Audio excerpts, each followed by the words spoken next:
They're brainy and they're brawny, but alas, oh me, oh my, when it comes to marrying, an Irishman is shy. Would somebody put a penny in the gas meter?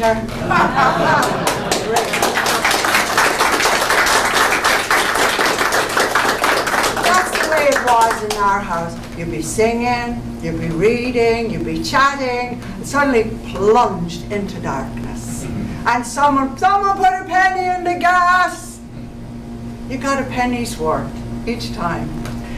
I lived in Auburn Street in Dublin, number 26, Auburn Street. Just a little terrace house, nice little house. There was 5 of us.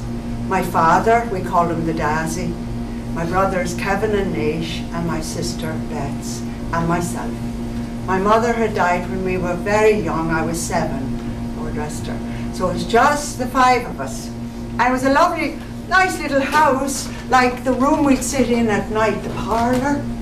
Lovely, nice fire, people chatting, someone singing, my father playing the fiddle, whatever. But the rest of the house was freezing. I mean, the bedrooms. You could make jello in any room and have instant dessert. And we used to dread going to bed. You know, you put it off for ages, and then when you'd be going to bed, you dress. You put on an extra sweater, an extra scarf, and I had a reading glove, and we got dressed. A visitor would say, "Are you going out, love?" I'd say, "No, I'm going to bed." And you know, then I found there's only one way to get into a freezing bed. You must jump in. You can't go slow, you've got to jump in. And when you jump in, you scream. Ah! Oh! Ah! Oh! Oh! You know, people having a nightly stroll down Auburn Street would hear these screams from the bedroom, could so easily be misinterpreted. And then back at the house, my father, he was a violinist, a wonderful violinist, but mostly classics. He loved the opera. And he'd tell us all about the opera. He'd tell us the stories. Now, your man was in love with this one, and her mother couldn't stand him. So the mother would plan to get, and he'd tell us the stories of the operas and play them. But he couldn't make a living at this. So my father had another career. My father was a bookmaker. No, he didn't make books. He was at the track with his board up. And I used to help him write the runners. M.F. Quinn, Michael Francis Quinn, turf accountant. That's what they called them. They're highly respected, you know, turf accountants. They're on a par with doctors and lawyers. Well, lawyers. And so, you know, my father would be at the races, and then he'd come home, and he had all his racing crowd. They'd come to our house. The men liked to come to our house because there was no woman in it. Aha, freedom. And they'd come to our house, and our house was like a halfway house. It was like halfway between their house and the pub. Into Quinn's, and they all had this racing slang. You know, if they even had a slang word for slang, they called it the Ben Lang. It was a rhyming thing, and everything rhymed, and they thought we didn't know. My sister and I, we knew it all. We knew everything they were saying. They'd be talking about the wife, a man telling about his wife. The wife was the trouble and strife. There's a thing for you. And tea was a cup of rosy lee with a little drop of satin and silk. Everything rhymed, and they talk in this slang. So between slang and Gaelic and English, we had a fine education. And some of the men were odd. Like one man, a pal of my father's, used to sit by our fire at night making rosary beads. And we thought he was very holy, so we avoided him. And here he's making, he wasn't a bit holy. Know what he'd do? He'd go down to the chapel after there'd be a retreat. You know, a retreat or a mission, and when all the ladies would come out, it was always women. The men didn't need it. And they'd come out after renouncing the devil and all his works and pomps, and they'd come out feeling very pious, and this man John would have his rosary beads. And they'd say, how much are the rosary beads? And he'd say, well, like, there's two prices, 2 shillings and 2 and 6pence. And the woman would say, I'll have the 2 shillings. And he'd say, well, ma'am, I feel I should tell you this. There's a happy death with the 2 and 6penny. She'd say, well, the 2 shillings will do. He'd say, I can't believe you're turning down a happy death or 6pence. And he'd shame them into it. These were the kind of people. And then when my father would be away a lot, my Aunt Julia would take over. The neighbours looked after us. We could have been called latchkey children, except we'd no lock on the door and we'd no key. It just pushed in the door. And the neighbours, everyone looked after us. But my Aunt Julia came, and we loved her so much. She's a little stout lady, little brown woman, and she was very funny, only she didn't know it. She always wore her hat in the house. This was in case someone came to the door she didn't want to bring in. She'd say, I was just on my way out. And she hated bachelors. She wanted all men married. Let them suffer, she'd say. One fella down the road, a bachelor, really got on her nerves. She'd say, will you look at that fella? Make you sick. He's out there sowing his wild oats and praying for a crop failure. She said these things. She said these things, and she could put you in your place. If you got above yourself, she knew how to reduce you. One lady down the street came in for a lot of money, and she got very uppity and didn't talk to anyone. Walked with her nose in the air. Aunt Julia waited, met her in the street, and said, hello, Mrs. Riley. How are you? God, it's great to see you. Terrible sorry to hear about the fire in your bathroom. Thank God it didn't reach the house. This was her. And she was dear, though. She was very sweet to us. She was very particular about my sister and I. She made us wear a lot of medals. We had medals pinned in all strategic points. And I often used to think after, maybe she was right. Because when my sister and I would be going out on a date, like, if a fella got a little too amorous, you were always dead safe, because no matter where he put his hand, it landed on a medal. And she'd always tell us, now you're going to the dance, whatever you do, don't dance too close. Always leave room for the Holy Ghost. We never knew what size he was. But she had all these things, and I used to love. She would get things mixed up, the way she'd tell you something. She'd tell you, I was very sick there about a month ago. Oh God, I was terrible. Was I sick? I was desperate sick. They sent for the priest. I didn't know. Oh, I was in bed for 3 days with the doctor. She said everything this way. And then she always wore for occasions. She would wear this kind of girdle. You know, it was like whalebone, and also it was like, she called it a stays. You know, her stays was, she thought changed her. I mean, she was a little plump lady, and it pulled her in like a sack of spuds with a piece of rope. And I'd say to Aunt Julia, you shouldn't wear that thing, because you can't she couldn't bend in it. Once she put it on, she was very erect. And when we'd take her out in the car somewhere, we'd have to put her in sideways and lever her in. And then you'd meet her at a party standing erect saying, God, if I could only loosen me stays.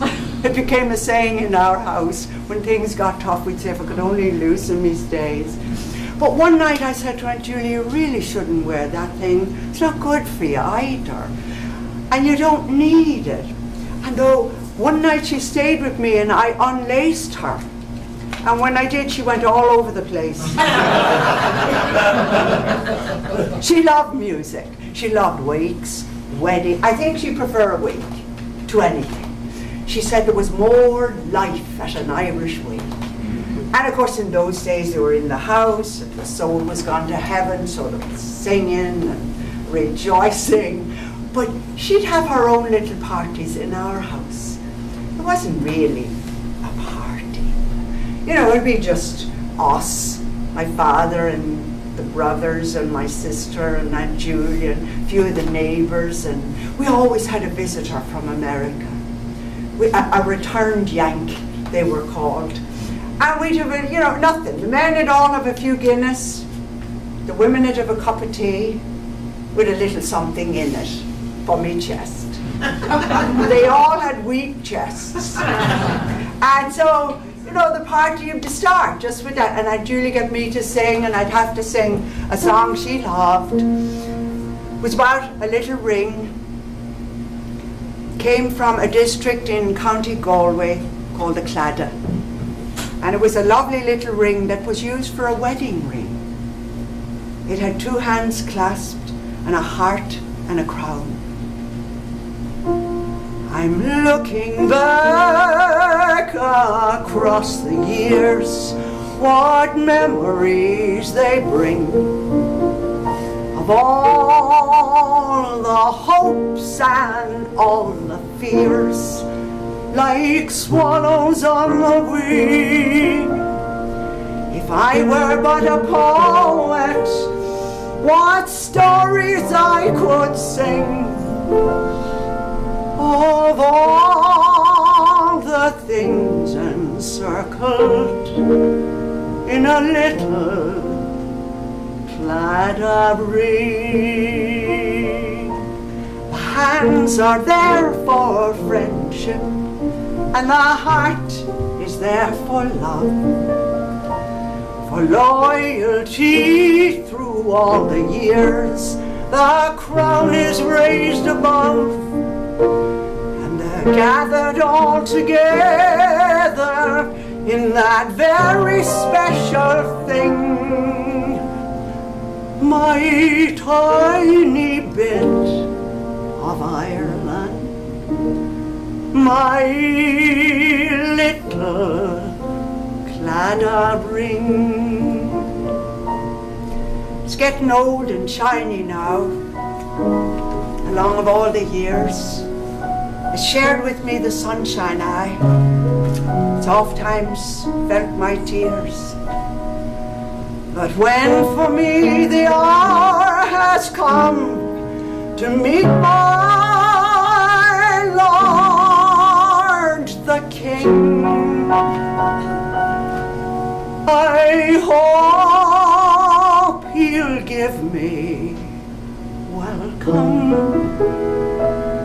with my little Claddagh ring.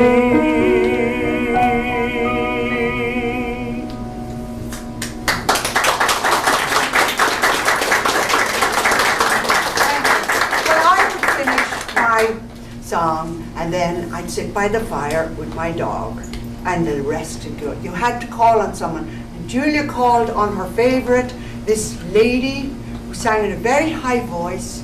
She sang with the Gilbert and Sullivan Society, and she was very grand. She talked very grand like that, and Julia thought she was very special.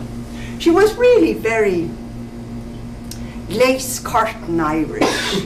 You know, fruit in the house and no one sick. And she, you know, she'd get up there and she'd sing, "'Tis the last rose of summer," and like, wouldn't your sinus open? And wouldn't the hair like stand up on your head. 'Tis the last rain. And my dog would go out. And out the door, tail between his legs. The dog was never right. And she'd scream on, and we knew she'd close her eyes with emotion. And we knew that, and we'd leave. And we just had everything timed. We knew she sang the lot. And just on her last shriek, we'd come back in. And Aunt Julia'd say, oh God, she's marvellous. She should go far. And my father'd say, I hope to God she does. And Julia'd say, she has a very big repertoire. And my father'd say, but that dress hides it. And back and forth they'd go, 1 and 2. And then it would be my cousin Kathleen's turn. Kathleen. My cousin Kathleen's very deep voice. We all sang low because we all got too much of those high singers. And Kathleen used to sing songs that a lady in America sang, Sophie Tucker. And we knew all about Sophie Tucker. And we would know all her songs, and Kathleen would sing, can't go on, everything I have is gone, stormy weather. And she'd sing this, and we loved it. And then as the years went by, Kathleen began to forget the words. And she was married to a wonderful man called Mick McGillan. And Mick was from the north. He had a lovely North of Ireland accent. Mick was a detective. And you'd know he was a detective, because he was always questioning you. You'd meet him in the street. Hello, Carmel. Where have you been? Oh, I was out to get a drop of milk. Aye. And who did you meet?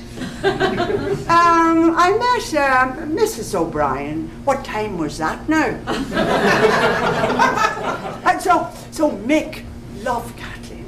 And he'd be so, so concerned over her forgetting the words. He would get behind her chair like this. And Kathleen would sing, can't go on, everything I have is gone, stormy weather. Since my man and I ain't together,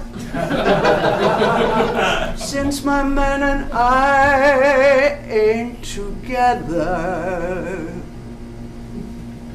keeps raining all the time, keeps raining all, and this is how I learned this song with 2 accents. Only way I could sing it. And then my sister Bets would either sing or she'd do a poem. You danced or you had to do something. And she loved the poet Percy French. And she would always sing, just do one of Percy French's. And she would do one called, I don't know. I'm simply surrounded by lovers since Dad made his fortune in land. They're coming in droves like the plovers ask for me hand. There's clerks and policemen and teachers, some sandy, some dark as a crow. Me ma says, you get used to the creatures, but I don't know. Now the convent is in a commotion to think of me taking a spouse. You see, they thought I had the notion of taking the vows. Oh, it's a beautiful life, and it's quiet. And it keeps you from going below. As a girl, I thought I might try it, but I don't know. I've none but myself to look after, and marriage, it fills me with fears. I know I'd get less of the laughter, and more of the tears. I'll not be a slave like my mother, with 6 of us all in a row. Even one little baby's a bother. But I don't know. There's a lad that has taken me fancy. I know he's a bit of a limb, and I know marriage is terrible chancy, but I might chance it with him. He's coming tonight, I tingle from the top of my head to my toe. I'll tell him I'd rather live single, but I don't know.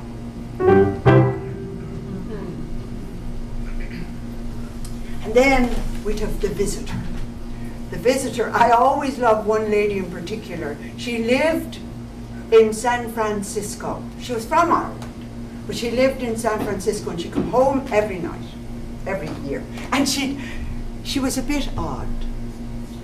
A lot of our relatives were a bit odd. A lot of everyone's relatives are a bit odd. And of course, the odder they were, we said they were very distant. Oh, very distant. Oh God, I couldn't go far back. And Jenny was her name, and she lived in San Francisco.